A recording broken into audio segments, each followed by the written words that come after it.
Welcome to DMOT Garage. We're back on the 52 barn door ambulance. Today we are playing around with some headlights and other paraphernalia.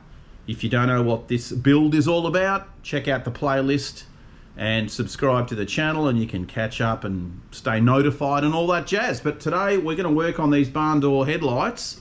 They're scratched up, the chrome's not the best. We're going to attempt to restore these and make them look a little bit nicer than what they are. So let's head over to the bench and see how we go. So the first thing we want to do is disassemble. We can take out our globe holder. We're going to spin these around. We've got two screws here, slotted, that we need to undo. They're the adjusting ones, but we want to take those off so we can get this thing apart.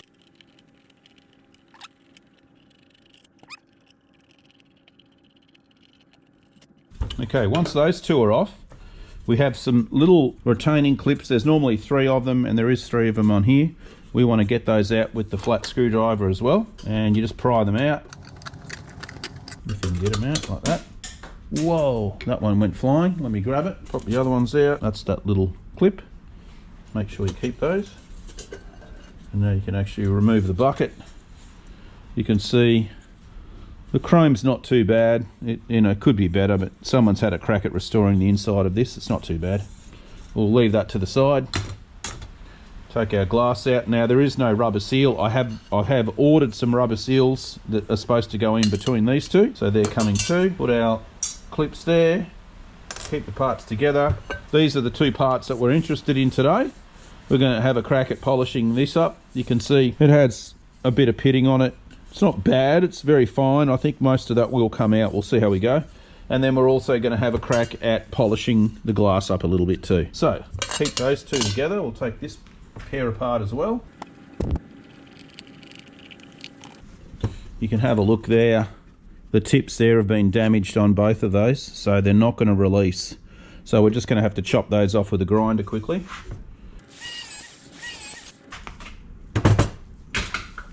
This one has the remnants of the gasket, you can see there. That's that gasket that's supposed to be between the 2 surfaces.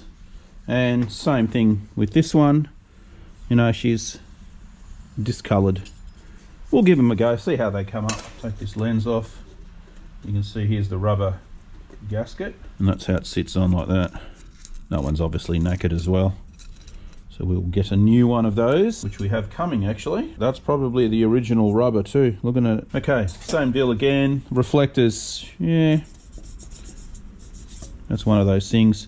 I can actually powder coat these chrome, but they're good enough for what this thing's going to get used for. We're not going to be too anal about that. So, okay, first things first, we're going to take these over to the buffer and I'm going to show you how to get these buffed up. Okay, so we're over at the buffer. I haven't got a lot of room here because I've got all this junk in front, but anyway. Idea with this thing, when it's spinning, you've got different kinds of compound that you use for different kind of metal. This one here I use for chrome and aluminium, and you just basically put a little bit onto the wheel, and then obviously the rotation is that way. So it's going to want to throw things out through the bottom and that way. So whenever you're doing buffing, especially with an item like this, it's easy for it to grab and rip it out of your hands, destroy the part, or even ricochet off something and smack you in the head and give you a bang out of life, which you don't want. So just be mindful when you're using it. Always on the bottom part of the wheel is where you want to be working. You don't want to change direction or something like this. How I would buff this, I would be using the buffer on that angle right there like that.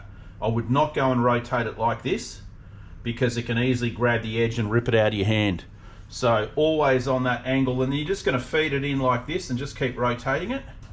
And you don't have to put a ton of pressure, but just be mindful that it can rip it out of your hand, so hang on to it tight. All right, we'll give it a quick go.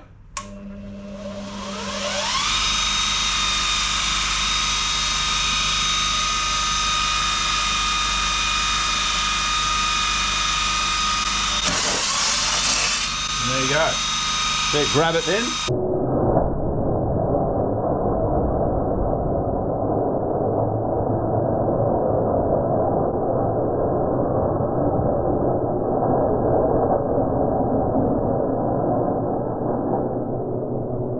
Okay, there we go. So you can see it's definitely shined it up a lot better than it was. We'll go and grab the other one now and do that too. Okay, and there is number 2. You can see this one came out a lot nicer. It really, really shined it up. Beautiful. So yeah, a little bit of buffing. You've just got to be careful that you stay in the middle of the wheel. As soon as you move to the side, again, it can grab like it did. No harm, no foul though. All right, let's move on to the glass now. So we'll put these ones away. And we're going to get our glass polishing on. Get our compound and our little buffing wheels. And I think there's nothing, I don't think there's any real deep scratches in this one. So I think we'll just go straight with the buffer. We won't go through grades of sandpaper because you can actually do that. If you've got deep scratches, you can go through, you know, 320 right up to 3000 and then run it with the buffing pads. So we'll just try with the pad and the solution. So we just need to mix some of this up. I'll go and grab a container. These things always come in handy, the little yogurt containers. I never throw them out. I've got tons of them.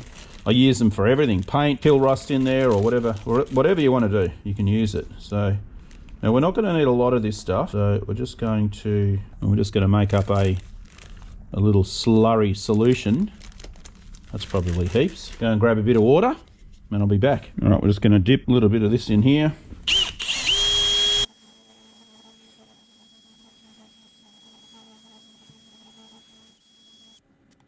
Now, let's have a bit of a look, see how that went. Just on that section. Oh yeah. That's bringing up some shine. Yeah, it definitely takes the fine ones out. We'll keep going. Do a bit more.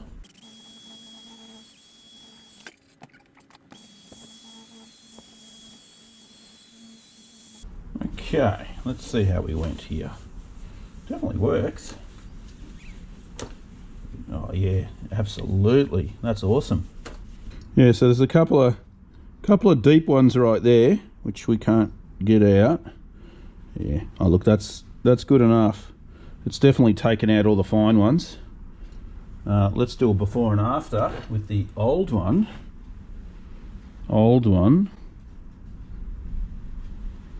New one.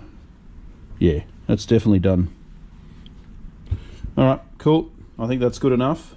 Let's put him away. Let's go with this one.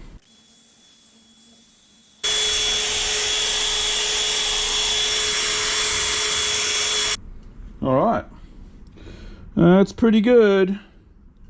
There's a few little harder chips in there. You can see those ones aren't going to come out. Well, not unless we do heavy sanding, but man, that's a lot better than it was. That will do. All right, so we're on to the gauge pod. And I've just put some paint stripper on it because I tried sandblasting it again. There's so many layers of paint on it. It's not coming off too well. So yeah, we'll just let that do its thing and then we can strip it back, get it back to bare metal. We've got to weld up a couple of holes as well.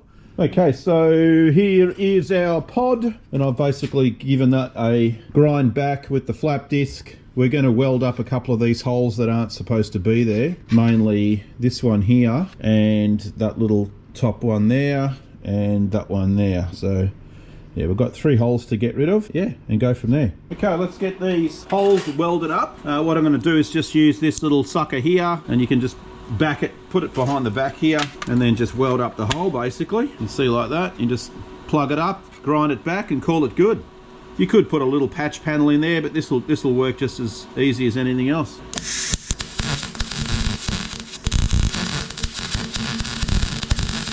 Well, that one's done.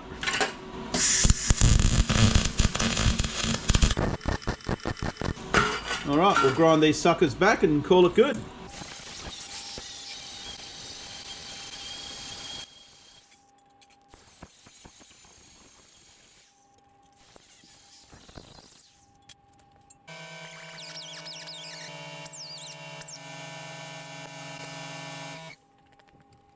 All right, I think that is pretty good. Don't even have to put any filler on that. Excellent. All right, I reckon that will do that, we can get some primer on it and get it painted when we do the rest of the cabin. Okay, so onto this lock here. This is the lock off the cargo side door. I'm going to pull this apart just to show people. Basically, a few people have been asking about, you know, how these things work internally. So I'm going to just pull it apart and show you. So the idea first is we've got to punch out that little pin just there. Obviously, the vise has been used to hold the motor. So we're just going to have to try and do it here on the bench. I don't know how that's going to go. Now, this one here, I think that's going to be all right. Let's quickly go and I'll go and quickly give that a buff up and see how that comes out. And there we go. How good did that came out? Excellent. Very nice. It's amazing what that buffer does. You can really bring back a lot of chrome that you think is no good. That's awesome. Okay, we'll leave that there. Let's try and punch this thing out now. So what you've got, if you have a look inside there is a little pin which that once you put the key in and turn the barrel, that little pin will come up and it'll stop this from rotating around, and that's basically what locks your lock. So in order to pull everything apart, what you have to do is slide this off.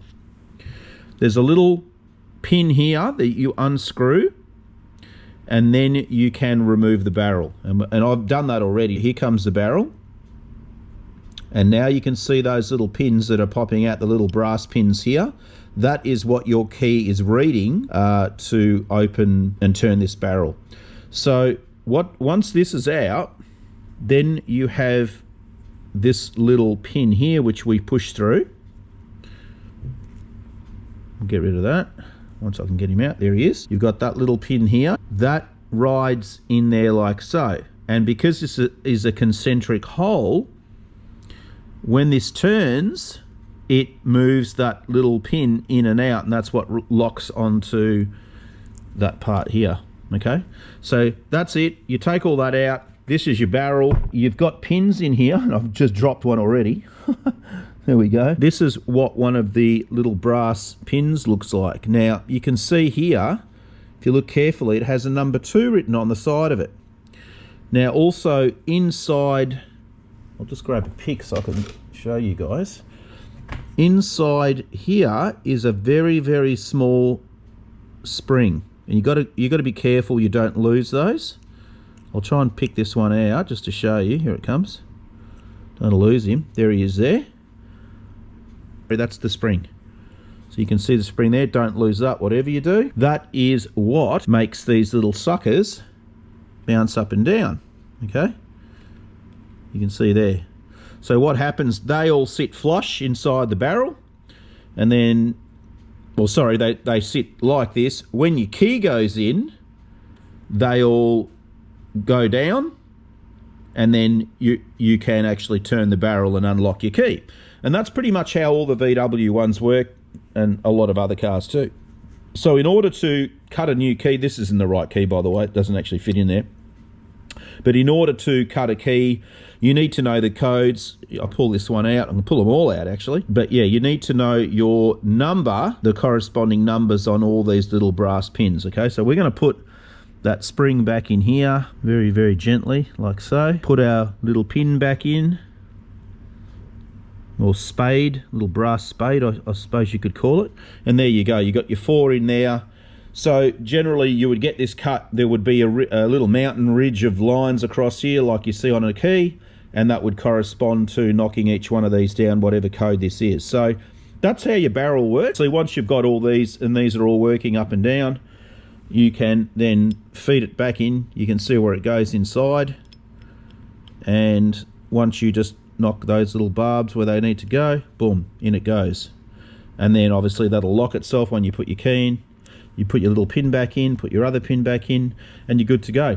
The reason I've pulled this one apart is it's getting re-chromed, so I don't want the barrel to be in there at the chroma.